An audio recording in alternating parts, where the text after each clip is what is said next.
dawn brought soldiers which woke them up. Osrith was the first on her feet, and in her shirt and breeches looked out of the same window Finan had leaned to address Constantine in the hall together. She looked at the men, many of whom she knew, looked at their stillness while, in their hands a wolf banner fluttered.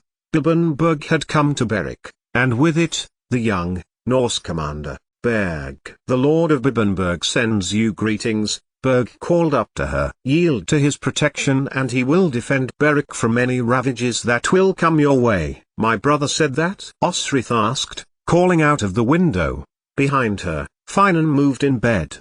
Below, on the parched grass between her front door and the stables, Berg nodded. "All those long words?" Osrith pressed. "That's not like him." There was a ripple of words amongst Utid's men, and not just one quickly curtailed laugh. "He said you are to be contained to your lands, you are not to leave." That there was a line of men on the border, and in the sea, ships with the wolf's head banner. But Osrith's mind was already running, and she had computed that there were two ways she could go: west, across the dense forests and wilderness of the moorlands that separated Berwick from the southern lands of Strathclyde, or north, into Alba. "Will we be giving refreshment to the men of Bibbenberg?" called Tigar from the bottom step. Osrith knew her man knew what her answer would be, which was why he was calling up from the outside of her hall in front of her brother's warriors. "These men are not stopping," Osrith told Berg. "In fact, they are not welcome in our land. Please see the word gets to our farms that no food or water or rest will be afforded to them, for they have come to us to threaten us and imprison us, which is not neighborly." She looked back to Tigar. "So we will need all the provision for ourselves." Finan was standing next to her as Berg led Utid's men away, slowly, and with effect. For she knew what the young Norseman had wanted. Her brother had sent him to bring Finan back to Bibbenberg, but hadn't the courage to come himself. "You are needed," Osrith told him, when Finan asked what had happened. She was angry now, angry with her brother, and with Berg and, yes, Finan, too, for having his oath that meant he would leave her when Utid killed.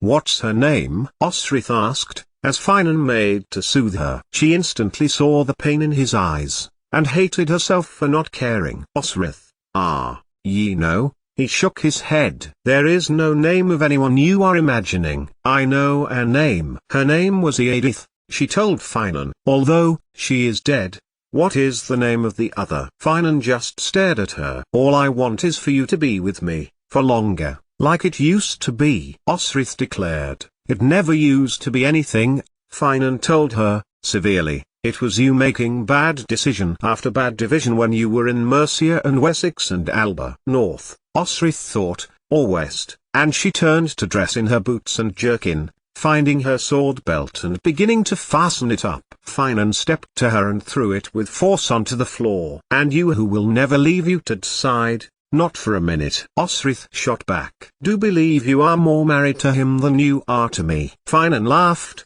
and Osrith did not. Instead, she scooped up her sword belt and buet, making to walk to the door. "Where are you going?" Finan asked, standing in her way. "To where I am welcome, where someone wants me." "Tell me, did you become the queen of the Henoled?" Finan asked. And the truth of his return settled on Osrith like new-fallen snow. "They believe me queen, but I am not queen." "Osrith!" Finan exclaimed, exasperatedly, as she fixed buet into her scabbard. "My greetings in Bibbenberg," Osrith told him. "I believe there is a new lady there now." "Osrith!" he shouted, sharply. And she turned from where she was heading, which was the window. 2 pushes with feet onto the timber and she would be on the roof, 3 on the other side and she would be in front of the stable. "Was she beautiful to you, I mean?" Osrith asked, her face full of indignant anger. What?" Finan asked. "Who?" "Edith," Osrith accused. "I want to know, before we part." "What part?" Finan asked. "Osrith, I don't know what you are saying." "Edith?" She pushed. He said nothing, did nothing. And Osrith weakened. He was the man she loved above all other. "You are deeply honored, this is beyond honor," Finan told her. "To be queen of the oldest peoples in the island of Britain. You were not here to see it, you are never here to see anything. I wish, and she could not say it, could not say that she wished him by her side more than he was. And she was gone, and out over the roof, and down before the stable within minutes. Give, Osrith demanded of Bean, who handed his mistress the cloth he was cleaning the bridles with. No, she told him, with more patience than she had with Finan, and he handed her the bridle. The brown horse was the one she trusted most. The mare was reliable and did not do naughty things, like run her leg into walls and hedges like the bigger colts did. But before she could mount, Finan had reached her, stepping past Bean, who then chose to leave and tell Kaltigar what was happening. But he was too slow. Osrith was on her horse with a speed that would have impressed Finoli, Tagd and Fergus, Constantine's young warriors who had tried to teach her to ride. "My lady," Kaltigar called, as she rode at speed out of the stable. North was easier, for she could follow the coast road. Any of us in the mountains to the west would simply slow her. But Finan had caught her up before the two-eyed and put his white horse in front of her path. Osrith felt the anger surge in her. How dare he prevent her from leaving? She put her hand to Buay. But Finan crossed to her and gripped her tightly by the wrists, his manner urgent, his voice desperate. "If you do not go north, I will not go south," Finan told her, and he lifted her up onto his own white horse, tethering her mare to his own, and whispered in her ear, "My queen." "I did not accept," she told Finan, staying his hand on the rein. "Someone accepted. A queen named Gwyddolth, I believe, to lead the Northern Cymry. Something about an alliance between the Cymric and the Gaels and the Norse." Osrith looked at him in shock.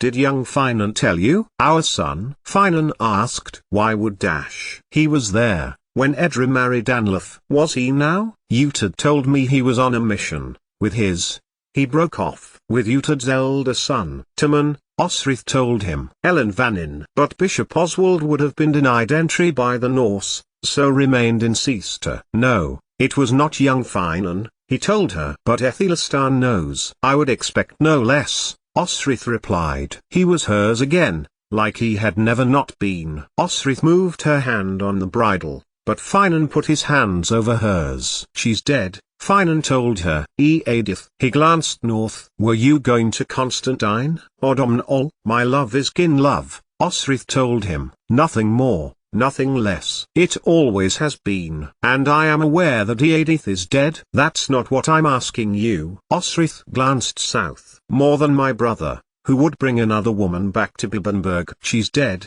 Osrith," Finan insisted. "And anyway, I am your kin now." "But, either way, it was distasteful of him," Osrith insisted back. "And for all I knew, you had left me." There was a long silence between them. And then he kissed her, in the same way that he always did, and in the same way it always did. His lips, his hands, his body turned her on. "Tell me no more," Finan said to her, putting a hand round her, and with the other, the rein. "Tell me no more, Osrith, ask me no more, and come away home with me to Berwick."